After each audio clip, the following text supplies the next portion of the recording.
This article is about the symbolic practice for salt in the soil. See soil salinity. Salting the earth, or sowing with salt, is the ritual of spreading salt on conquered cities to symbolize a curse on their re-inhabitation. It originated as a symbolic practice in the ancient Near East and became a well-established folkloric motif in the Middle Ages. There is no evidence that sufficient amounts of salt were used to render large tracts of land unusable, destroying cities. The custom of purifying or consecrating a destroyed city with salt and cursing anyone who dared to rebuild it was widespread in the ancient Near East, but historical accounts are unclear as to what the sowing of salt meant in that process. Various Hittite and Assyrian texts speak of ceremonially strewing salt, minerals, or plants over destroyed cities, including Hattusa, Tidu, Arina, Hunusa, Iridu, and Susa. The Book of Judges says that Abimelech,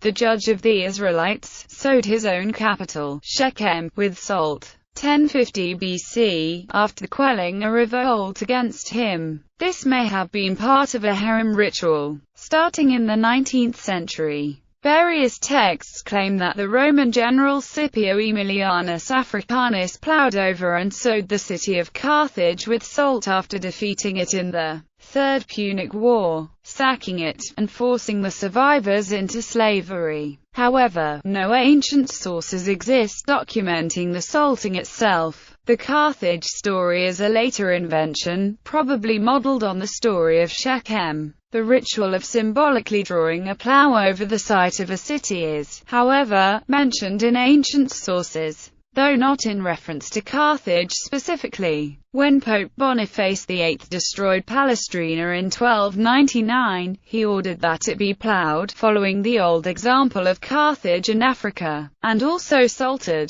I have run the plow over it, like the ancient Carthage of Africa, and I have had salt sown upon it. The text is not clear as to whether he thought Carthage was salted. Later accounts of other saltings in the destructions of medieval Italian cities are now rejected as unhistorical. Padua by Attila, perhaps in a parallel between Attila and the ancient Assyrians, Milan by Frederick Barbarossa, and Semifonte by the Florentines. The English epic poem Siege at Jerusalem recounts that Titus commanded the sowing of salt on the temple, but this episode is not found in Josephus. Punishing traitors. In Spain and the Spanish Empire, salt was poured onto the land owned by a convicted traitor after his house was demolished. Likewise, in Portugal, salt was poured onto the land owned by a convicted traitor. The last known event of this sort was the destruction of the Duke of Aveiro's palace in Lisbon in 1759. Due to his participation in the Tavora affair, his palace was demolished and his land was salted. A stone memorial now perpetuates the memory of the shame of the Duke, where it is written, "In this place were put to the ground and salted the houses of José Mascar and Haas, stripped of the honours of Duke de Aveiro and others,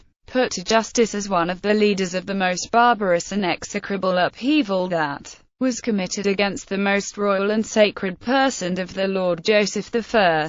In this infamous land nothing may be built for all time." In the Portuguese colony of Brazil, the leader of the Inconfidência Mineira, Tiradentes, was sentenced to death and his house was razed and salted, so that never again be built up on the floor. And even the floor will rise up a standard by which the memory is preserved. The infamy of this heinous offender, he suffered further indignities. Being hanged and quartered, his body parts carried to various parts of the country where his fellow revolutionaries had met, and his children deprived of their property and honor. Legends. An ancient legend says that Odysseus feigned madness by yoking a horse and an ox to his plow and sowing salt. Bibliography. Geverts, Stanley Geverts. Jericho and Shechem. A literary aspect of city destruction. Vetus Testamentum 13. 52-62. JSTOR 1516752. Ridley, R.T. To be taken with a pinch of salt. The Destruction of Carthage. Classical Philology 81. 140 to 146. DOI 10.1086 366,973.